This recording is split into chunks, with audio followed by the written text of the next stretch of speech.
Bonjour tout le monde, j'espère que vous allez bien. Je m'apprêtais à aller en cuisine derrière les fourneaux pour préparer le dîner de ce soir puisque j'ai un de mes oncles qui vient manger avec nous et c'est quelqu'un de très viandard. En plus, j'ai très peu de temps pour cuisiner parce que l'emploi du temps est super chargé cette semaine. Donc voilà, petit challenge, il va falloir faire simple, rapide, mais bon. Donc je me suis dit que ce serait intéressant de vous emmener avec moi. Donc sans plus attendre, c'est parti. Bon, vous excuserez la luminosité franchement douteuse, hein, il est 15h10 mais on a l'impression qu'il fait nuit. Bref, pour l'entrée, je pense que je vais partir sur des petites cassolettes de fondu de poireaux. Voilà, à part la préparation des poireaux qui demande un petit peu de temps, c'est quelque chose de super simple à faire. Je les ferai juste gratiner au four au dernier moment avec un petit peu de parmesan végétal par-dessus. Pour le plat, j'hésite encore entre mon gratin de chou-fleur ou une ratatouille que j'ai en conserve avec des pommes de terre et des saucisses de 7 ans. Et pour le dessert, qu'est-ce que j'ai dit? Une galette des rois. Voilà, l'épiphanie est passée, mais j'ai encore 2 pâtes feuilletées au réfrigérateur. Et puis pareil, c'est quelque chose qui prend pas trop de temps à faire. Donc tout de suite, je vais m'attaquer à la préparation de mes poireaux. J'en ai prévu 8, je pense que ça devrait le faire pour 3 personnes. Donc il y a moitié de notre jardin, moitié du jardin de nos voisins. J'ai coupé les pieds et le plus gros de la partie verte. Et maintenant je vais laver tout ça et couper ça en tronçons.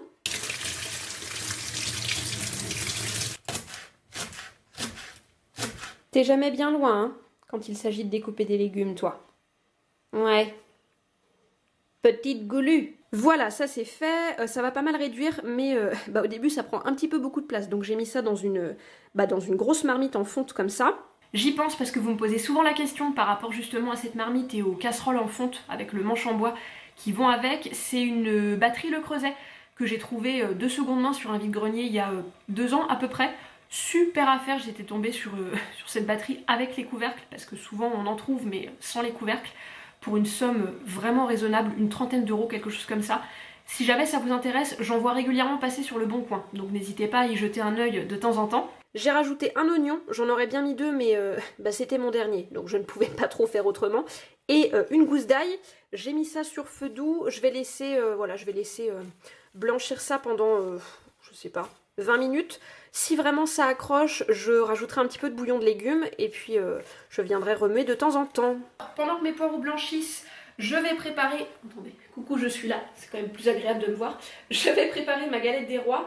Alors moi, j'utilise souvent la recette qui est dans le livre vegan de Marie Laforêt et je l'adapte un petit peu à ma sauce en rajoutant certains ingrédients ou en variant les proportions suivant nos goûts.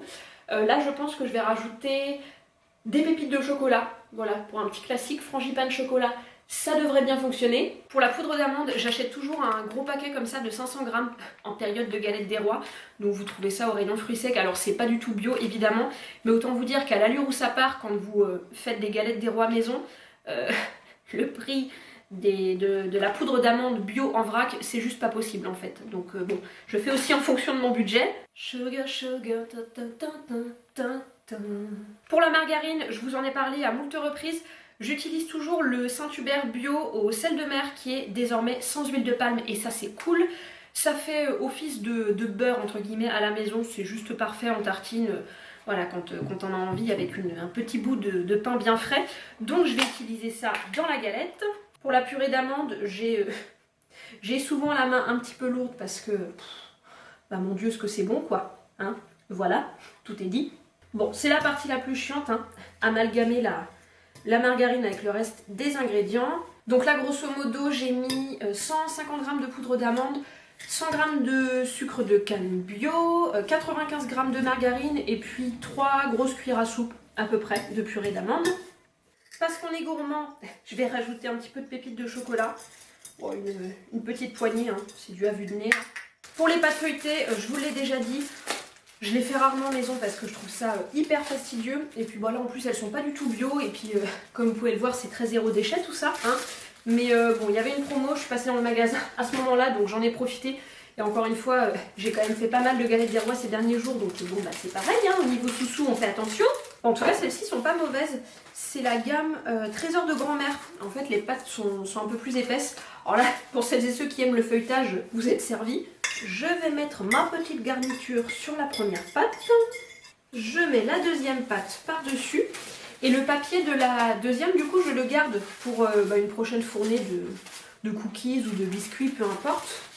Parce que comme il est tout neuf, bah, autant le garder, hein, pas de gâchis. Et ensuite, j'enroule les bords, comme des petits boudins, histoire de sceller tout ça. Grand Dieu, je n'ai pas mis la fève.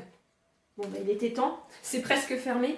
Je vais la chercher. Voilà, et une fois que c'est roulé, je prends ma fourchette et je viens appuyer sur les bords pour que ça fasse des petits dessins.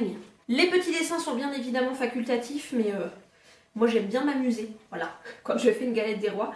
Donc ensuite je prends un couteau et puis je viens faire des traits un petit peu comme ça. Bon, de loin vous ne devez pas voir grand chose, mais voilà, j'essaierai de vous montrer un petit peu ce que ça donne. Allez au four.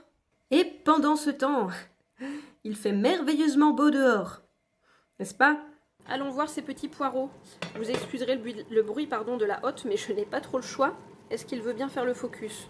Je ne sais pas. Bon, bah ça a bien réduit tout ça. Je vais ajouter un petit peu de crème végétale, de la moutarde, du sel et du poivre en goûtant, évidemment. Je vais laisser ça encore quelques instants à mijoter sur feu doux, et puis ensuite je mettrai ça en cassolette avec un petit peu de parmesan végétal, et il me restera plus qu'à faire gratiner ça 5 minutes au four avant de servir. Attention, verdict.